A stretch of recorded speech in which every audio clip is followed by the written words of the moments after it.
Entrepreneurship is hard, so let's fix that and dive into our heroes' journeys. This is Taking Flight, an entrepreneur's journey, and I'm Sarah Torville.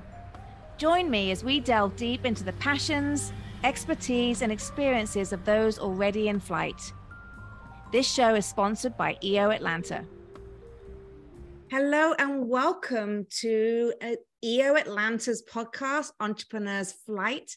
It is fabulous to be here today, and we have another very inspirational guest joining us. This guest is a very organized, passionate, inspirational leader, an instructor, problem solver, a very clever writer, creative thinker, entrepreneur, dynamic, driven, detail-oriented. There's so many attributes I could mention. Chief Executive Officer at Classic Vision Care, Ankit Patel. Hey, how are you, Sarah? I'm really good. Thank you very much. Yeah. Good. How about you? I'm well. I almost didn't recognize who you were talking about at first. So I appreciate the kind words. So they are all true words, and they are a great reflection of what you have accomplished. So I'm really excited to get into our podcast today, Ankit, and uncover your story and really share some of those educational insights to our viewers and our listeners. So we're going to get started straight away, and I'm going to ask you our first very important question. What did you get right when you took your first flight into your entrepreneurial journey? You know, my first entrepreneurial journey was actually right out of college, and I think what I got right was I found I actually bought a franchise. It was a Liberty tax service. It was tax filing, and the reason why I say the franchise was a good move at that point, because I didn't have much experience with business. So it was nice having someone who already figured out a lot of the elements with operations, sales and marketing, and I could learn from that. So I'd say that is something that I definitely got right, is getting that help on the first business when I didn't have that experience ahead of time. That is fabulous to get that. How did you seek that help? It was actually a really good opportunity. I was looking at different things to start. I had the entrepreneurial bug and wanted to start a business. And I was thinking about starting my own. But I came across this opportunity I forgot how I came across it. It was like 20 years ago, but I remember seeing it and I was like, oh, you know what? This would be a really good idea. And they also had at the time, Liberty Tax Service, they had a special deal where, hey, you get 1 year. If you don't make it within that year, then we'll take it back. So I was like, okay, well, it's almost like a no risk type situation for me. Yeah, that makes a lot of sense. That's great. So you got a lot of expertise from starting out like that, I'm assuming, a lot of learnings. Yeah, I've done other businesses that weren't franchises, but it was really helpful to see what an established business, how they would run and operate. Yeah, very, very good. Fantastic. So who are or were your co-pilots on your entrepreneurial journey?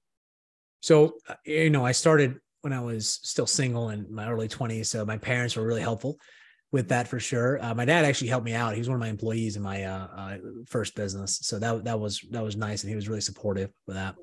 I think over time, it kind of family has always been there as a constant. Now my wife and I actually are partners together in a business. Right. And so I think family has been there quite a bit. And, having friends to lean on has been instrumental as well, whether it's friends that I had growing up or folks in places like EO, helping lean on folks in that group. Yeah, no, that's great to hear that. So what is a challenge that you and your team had to solve recently? We had a challenge around, there's two. They're both kind of nitty gritty problems. They're not like super like, okay, big world changing problems, but one was around just quality around the phones and how patients are receiving it, and how do we get more 5-star reviews. Right. And so the team actually came up with a great a way of taking a look at, hey, you know what, patients it seemed like they're not feeling the love from us as much. Right. So we decided, okay, you know what, why don't we change some of the verbiage we're using and the way we're talking to them as they come into the office. And then one of the biggest takeaways was at the end of the experience, we always ask them, what was your favorite part of the exam? And from there, they were like, oh, this was great. And then we would ask them for a review, and we actually increased reviews quite a bit by just asking that one question at the end. There's other stuff too involved, but I thought that was kind of a neat little takeaway. Yeah, that sounds very important, like how you communicate with people and letting them feel the love, so to speak, especially in a direct to consumer business like that.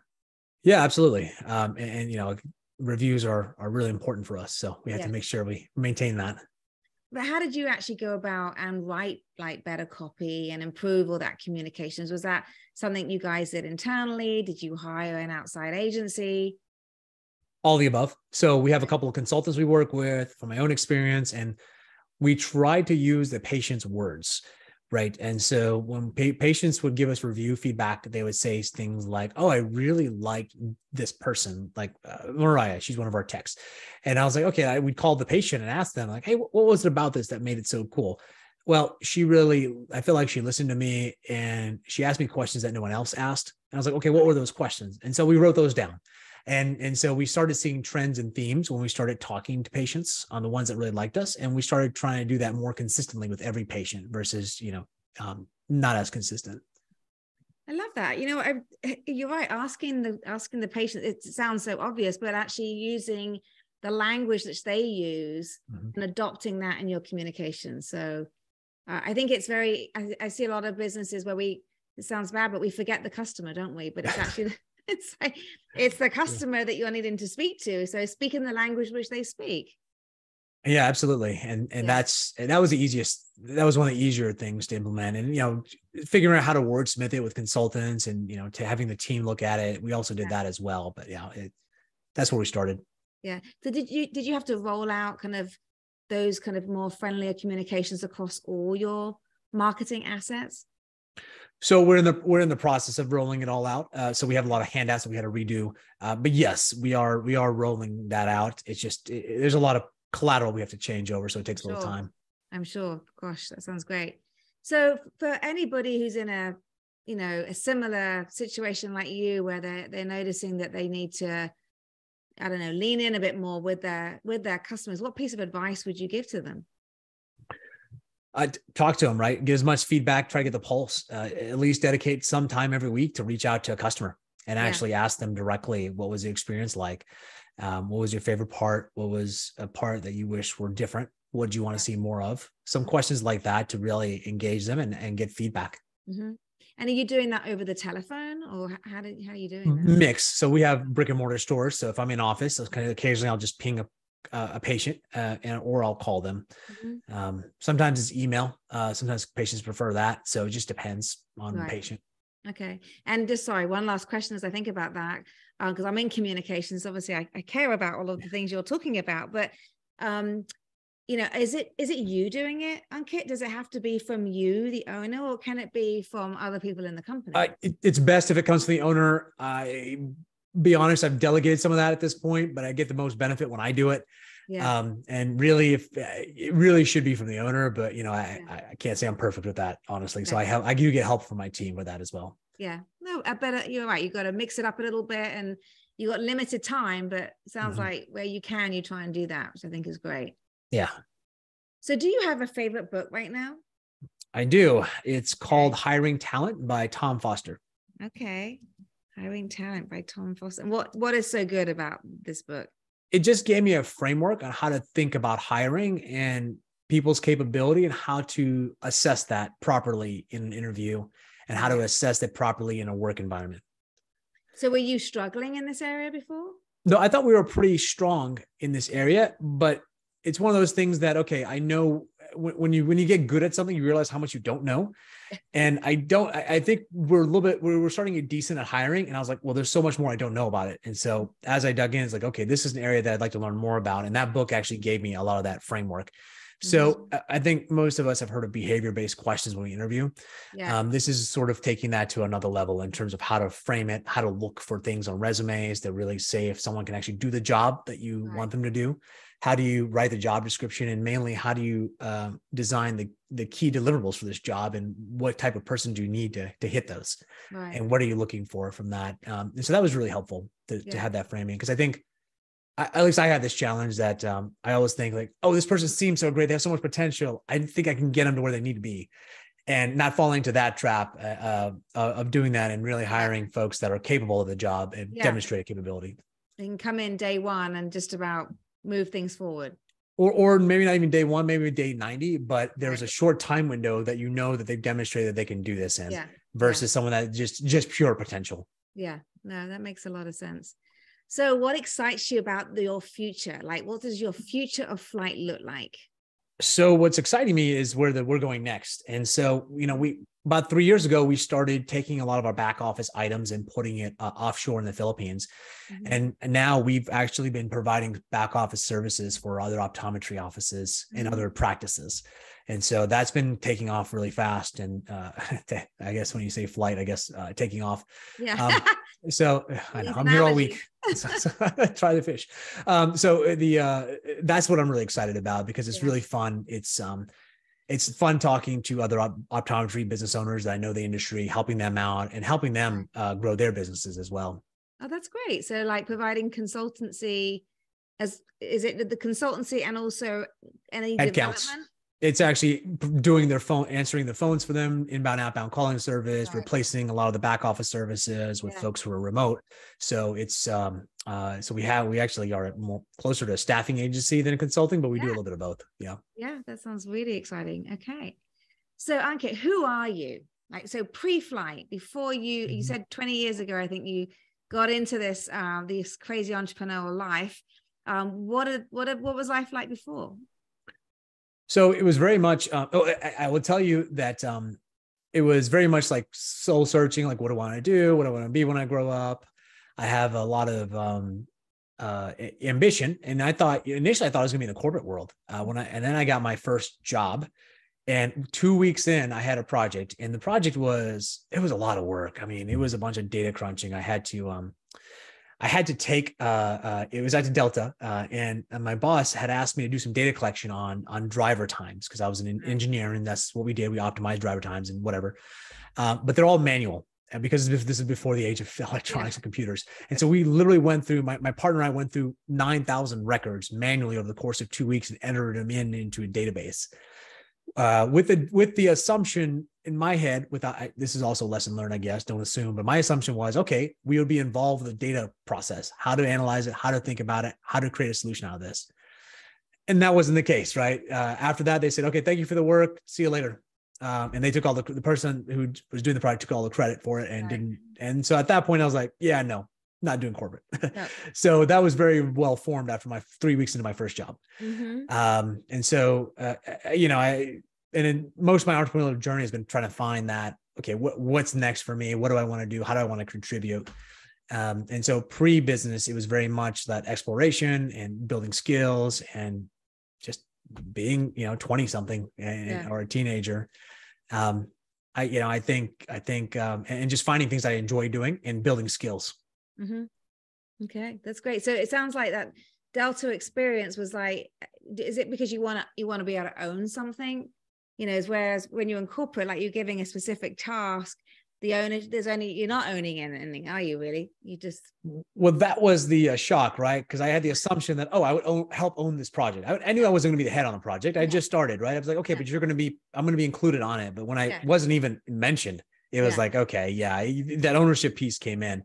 And then I realized afterwards, it's like, okay, if you really want to build wealth, if you really want to have freedom, it's really tough to do that in a corporate job. Yeah. And so that's another reason that attracted me to business. Now I didn't go away from the corporate world for another 5 to 10 years, but it was right. I would have my toe in both enterprises until it was financially viable for me to do it on my own. Yeah, that's good. And you made it work, which is fantastic. Yeah. So what problem do you solve and what impact have you made? So what problem we solve is, well, for the eye doctor business, we solve the problem of eye care and eye health and making sure people see clearly, safely, and comfortably. With the new business that we have, what our purpose is to help 10,000 people over the next 10 years. So that means helping people, employ people, helping clients, helping businesses. So we can help people grow. So that's sort of the big picture why for us in this optometry back office business that we have. That's exciting. Wow. Help 10,000 people over the next 10 years. And are those going to be like US businesses? Can they be anywhere in the world? Anywhere in the world eventually. We know the US market, so we're starting there. We do have some Canadian clients as well. So it'll probably be North America at first, and as we probably gradually grow from there. Mm-hmm. That's exciting. Okay. Yeah. So I love this next question. I think our viewers may know what question I'm going to ask next. I always say I love this next question. If you were to do this all over again, Ankit, would you do it all over again? Absolutely. I think honestly, it makes me physically sick thinking about working for someone else at this point in my life. Yeah. So I know it was really hard. It was tough, the ups and downs, but I feel like it was a much more fulfilling life that I had going through this journey, even though there was a lot of ups and downs. Yeah. And yeah, it would be tough. Not gonna lie, but I would do it again. Good. Yeah. To do it all again is exhausting, but that's great that you feel that way. I don't think we've actually had anyone who really, there is that, people do, you can tell they look exhausted, but they love it. And you have to love it, don't you? You have to love what you do to be doing it on your own. So, yeah, absolutely. And, I think, like I said, it wasn't happy all the time, but it was fulfilling, very fulfilling. Yeah. Love that. Yeah. Okay. So what do you do outside of work? What passions do you have? So a lot of time right now, spending a lot of time with my kids and playing with them. I have young kids, a 9 and 6-year-old, and playing sports. So doing judo. So that's one thing that I've been enjoying recently with my son. I used to do that 20 years ago and got back into it now with him. So that's been fun. But between those two things, that's about it. I don't really have much time for a whole lot more else out of that, other than, normal, workout routine. Yeah. No, that's great. You're right. Kids don't stay young for long, as I know. I have 2 teenagers, so taking the time to play with them now is so important. So where can people connect with you? So some of the best ways to connect with me are usually via LinkedIn, Ankit Patel at Classic Vision Care, or my email, ankit@classicvisioncare.com. Okay. Very, very good. Well, this has been a great conversation, and thank you for kind of sharing with us like things that you're working on, things that you're improving, and giving some insight to other entrepreneurs, especially around kind of wrapping your arms around your clients and like being friendlier in your communications and asking the right questions, asking your customers questions. It's like, it's so obvious, but I think we forget that and we make assumptions of what we think our customer wants. And it's like, you sound like you've cracked that, or you're working on cracking it even further. So I wish you really good luck with that, Ankit. It's been a real pleasure to talk with you today. I appreciate you joining us. Thanks, Sarah.